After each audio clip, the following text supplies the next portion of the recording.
সুপ্রিয় দর্শক, আমার নতুন আরেকটি ভিডিওতে আপনাদের স্বাগত জানাচ্ছি।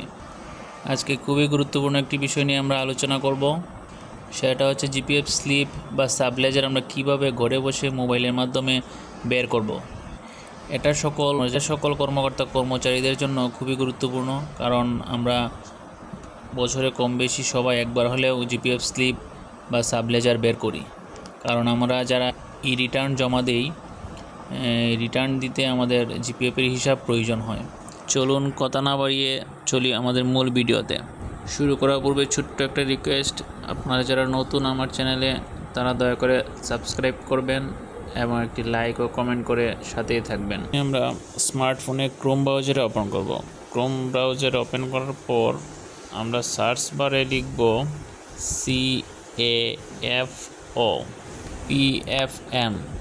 তারপর নিচে দেখতে পাবেন CAFO pension and fund management লেখা আছে, সেখানে ক্লিক করবেন, অথবা আমার ভিডিওর ডেসক্রিপশন বক্সে আমি ওয়েবসাইটের লিঙ্ক দিয়ে দেব, সেখানে ক্লিক করে আপনি দেখতে পারবেন। তারপর নিচে দেখতে পাবেন জিপিএফ লেখা আছে, সেখানে আপনি ক্লিক করবেন। তারপর নিয়ে যাবে আপনাকে মূল ওয়েবসাইটে যাওয়ার পরে আপনি স্ক্রল করে একটু নিচের দিকে যাবেন। নিচের দিকে যাওয়ার পর পাবেন জিপিএফ ইনফরমেশন, দেখবেন নিচে লেখা আছে ক্লিক হেয়ার, আপনি সেখানে ক্লিক করবেন। ক্লিক করার পরে আপনার জিপিএফ ইনফরমেশন জানার জন্য আপনার ফিক্সেশনে যে এনআইডি দিয়ে ফিক্সেশন করছিলেন সেই এনআইডি নাম্বার দিবেন। স্মার্ট এনআইডি হলে 10 ডিজিটের এনআইডি নাম্বার দিবেন, আর অ্যানালগ এনআইডি হলে আগের 17 ডিজিটের এনআইডি নাম্বার দিবেন।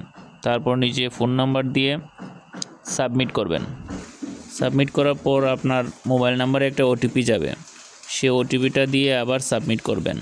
অনেক সময় ওটিপি আসতে অনেকক্ষণ সময় লাগে, লেট হয়।